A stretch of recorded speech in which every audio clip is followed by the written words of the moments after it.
weren't they? Beautiful dark sisters. So who's your favourite character then? Who's your favourite character from what you saw? Oh, my favourite character. Interesting. I think I loved Letitia. I loved Shuri's character because of the power that she had and what she could do and how she could flip through and how she was energetic and, you know, she, I could do this, I could do that. I loved her particular character and also that line that she had about, hello colonizer. So that is one of my favourite characters. But I mean, I don't know how deep I can go now. But Eric Killmonger, Michael B. Jordan, I have to say that if you really analyse him properly, he's a deep, seriously deep character. And there's a lot, I suppose we can talk about that when the bigger thing, but I liked his character as well. Did I say that? And it's also interesting that that film had a lot of African spirituality in it, which is something you don't normally see. Let me get back to Terry before I come to the audience. So Terry asked the question about how much money is Disney going to invest in the black community, bearing in mind spend a whole bunch of money on African history and culture. All right, let me get back to your point, right, about female empowerment and what this movie does. The biggest underutilized resource on the planet, and particularly in Africa, are women. Right?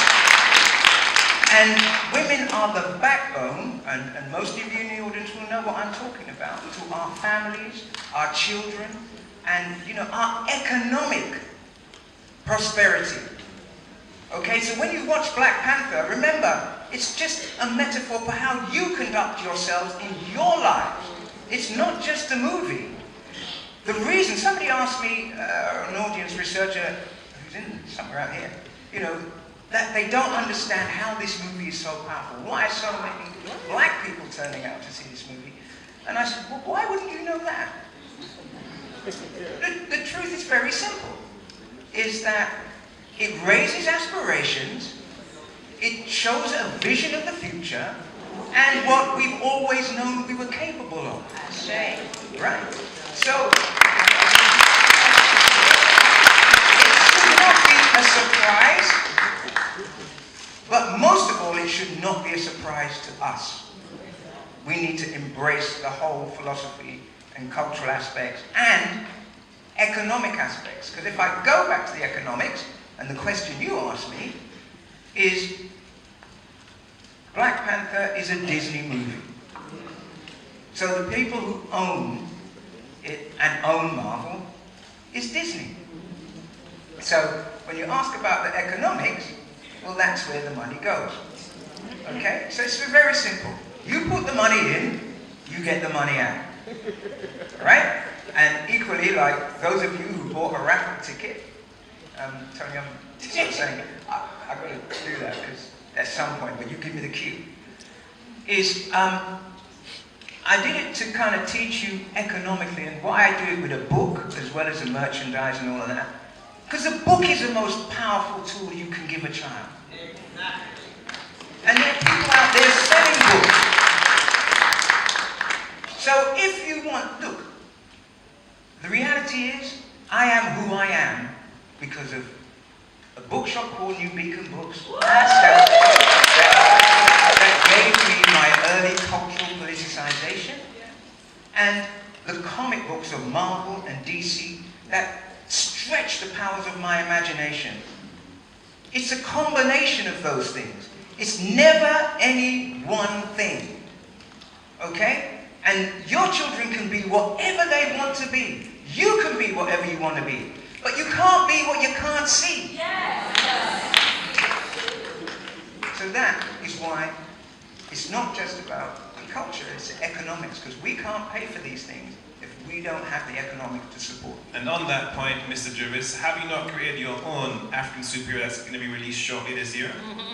Yes, I have. Spirit of the Pharaoh was actually released back in 1995, and it became the biggest selling video, outselling Luther Vandross, Paul McCartney, and Mariah Carey at the time. I'm re-releasing it because who saw the trailer, the Trace TV trailer at the beginning? Yeah. Right. So I'm the special advisor to Trace Global Group. I'm the former chairman, co-chairman of Trace UK. I took a break from television and coming back to it. And we have a global audience of over 300 million people and a subscription of 150 million, I can't remember. But we have radio, TV, and events. And we'll even make programming with you now that I've met you. And the point being is, look, I can afford to finance my own things. I don't have to go begging to anybody.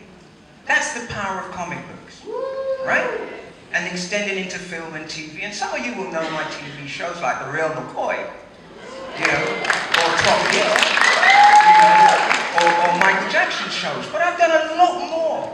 Documentaries and education, all sorts of things, as well as working in Hollywood or with Motown Records. So, you know, when I say these things, they're not impossible.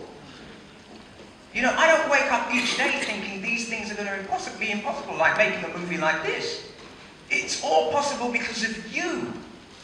You're the audience. You are the backbone to support this. And at most of these things, I want to ask you a quick question. Okay. What's your perception on why is it many more women attend, you know, these sort of cultural awareness things than we see men? Oh my goodness. What a kind of a question is that. I'd have to agree with that, first of all. The cultural thing, I can speak to spiritual ones as well, like, and it's true.